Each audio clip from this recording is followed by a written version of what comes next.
Well, hello, Cornerstone. I am coming to you from my office at my home. I am sitting in a bit of a squeaky chair, so I am going to try to keep my movements to a minimum, which is very hard for me, but we'll see what I can do. Um, just wanted to give a bit of an update regarding some things happening around the church and just put a few things on your radar for just a bit of a midweek update. So the first thing to tell you about, and really is just to remind you about, is just a bit of a staff update. Emma White, who has been our children's program director since last summer, has stepped out of her role as of March 31st.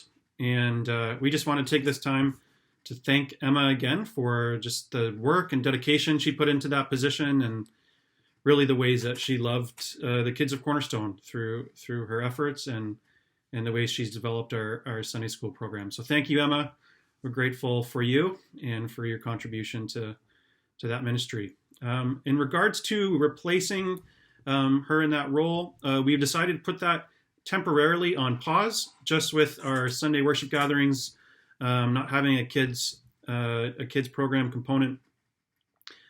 We just decided that was the best thing to do, is just put that rehiring temporarily on pause. So when that process continues of rehiring, we will let you know. But that's where we're leaving it at this point. In the meantime, Christina Unra, who already works just really part-time, has decided to help out just a little bit in providing some resources for kids while our services remain online. So you'll see some resources coming out from her, but that's really just a bit of a just kind of to fill the gap until we're able to rehire that position. So there's an update on that front. The second thing I wanted to just even remind you about, it's not new, but we just want to keep letting you know about an opportunity, which is just to let us know if you need any support during this time. We know a lot of needs have come up, and there's people are struggling in different kinds of ways.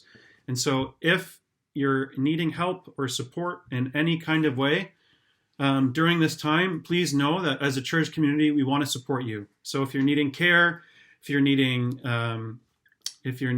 like you feel like you need community or connection, if you feel like you need help with groceries or any kind of thing right now, if this crisis is bringing up a need for you in a new kind of way, please reach out to us.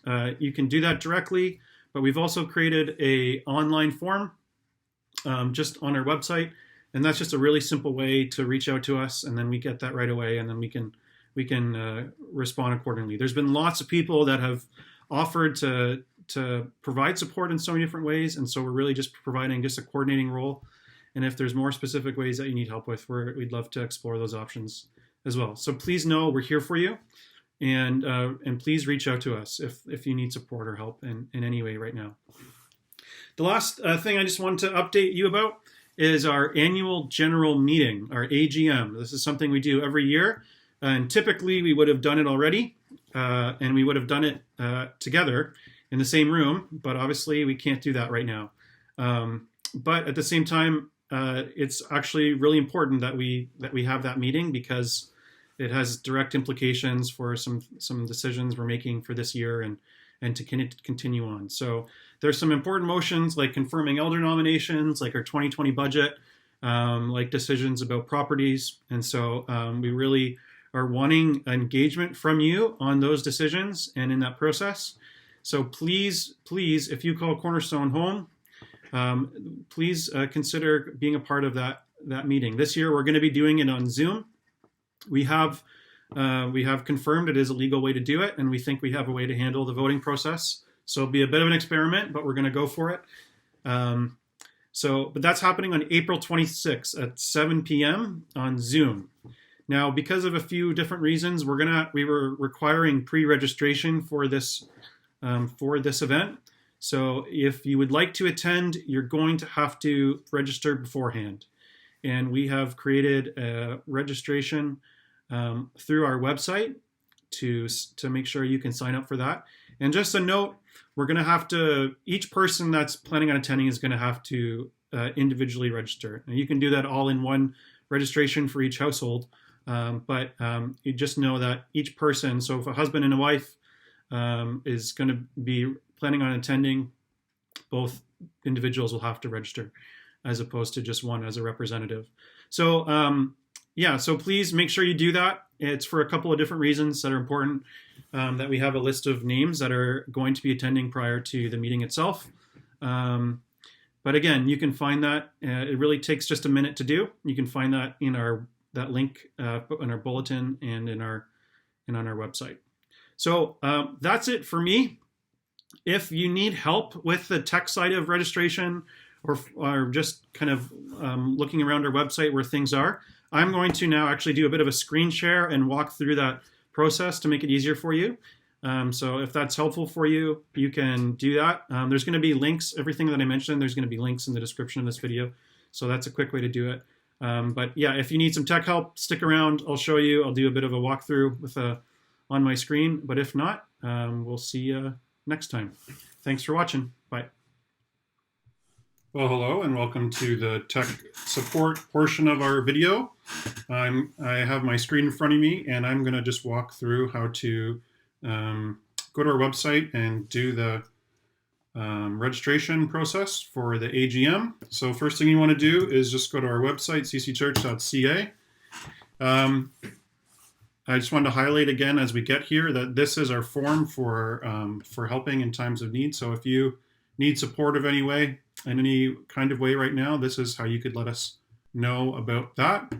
But if I go back to our website, you'll see right here as one of these big rotator images, we have this link right here. This image or something very similar to it will also be in our e-bulletin, so you can click that in our e-bulletin and you're going to get to the same place. So if I click that, it's going to take me to this loading page for the event, and there's a bit of information here that you might want to just read over regarding some details, but you're going to want to register. If you're already logged in, you'll see that your name appears up here, but this is your, if not, and you likely aren't, you're going to click the registration button, and at this point, instead of having to have a password to remember, it just allows you to sign in by clicking a link that's associated with your ID. So sometimes it will ask you first for a phone number, so you can do that.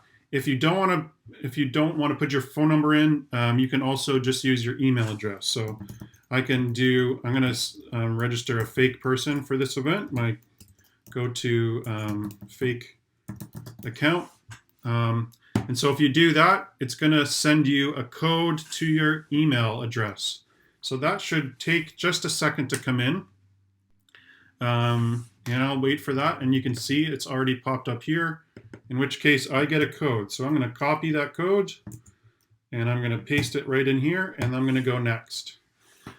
Now, if you have the email address or that phone number associated with more than one person in our database, it's going to show you both options. So in this case, this happens a lot, where someone, maybe if you have a kid in your household, they have the same email address as you or the same phone number on their profile, then you'll see both options. But you're going to want to log in as yourself because you're the one doing the registration. So in this case, Jeff Tetley wants to register as Jeff Tetley, not as Jeff Jr.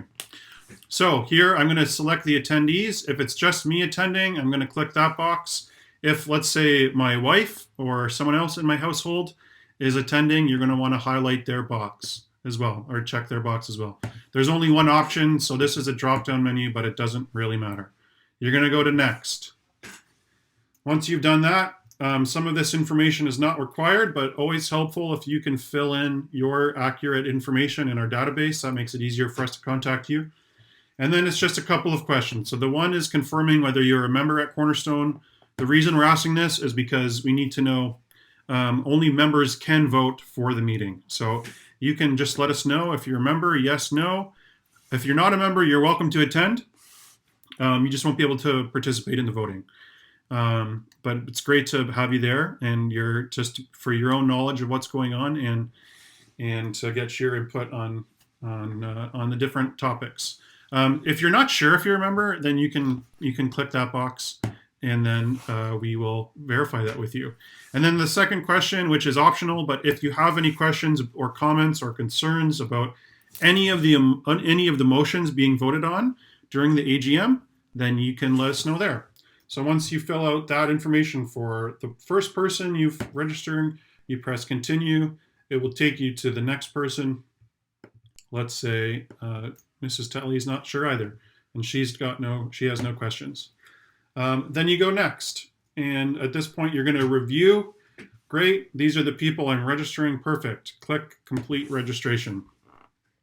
Once you do that, it will take you to this confirmation page. You will also notice an email come in with some instructions as well. But here we have our reports that we've made. Here's the email that's come in.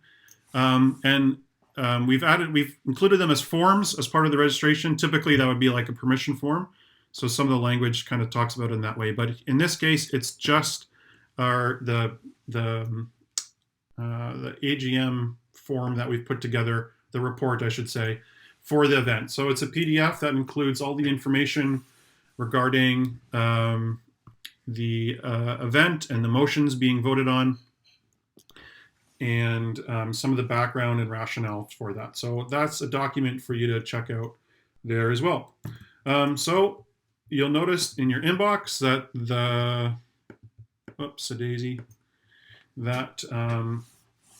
the email has come in, and this is the confirmation that you have been registered, and again, links to that thing. If after reading the report and familiarizing yourself with the motions, and now you have a comment, question, concern, or whatever, you can click this link in your email, and you can go back and change information. I think. How do you do it? Oh, view details and then edit. You can do it right there. So let's say now you've got a question that you want to do. You can go back here and say, why are we doing this? Doing that thing. And now we can know that you have that question, and you can update your thing, and then that will come in on our end, and then we can anticipate those questions and even get back to you before the AGM starts. So that's hopefully just a bit of a tutorial of how to walk through the registration process. If you have any trouble, please reach out to me. You can find my email on the church website, and I'd love to help walk you through it as much as I can. Again, this is going to be on Zoom, and so in your confirmation email, there is some instructions. And once we have everyone registered, we will reach out with specific links to Zoom as well.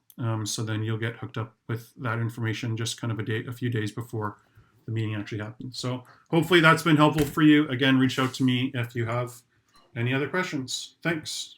Bye-bye.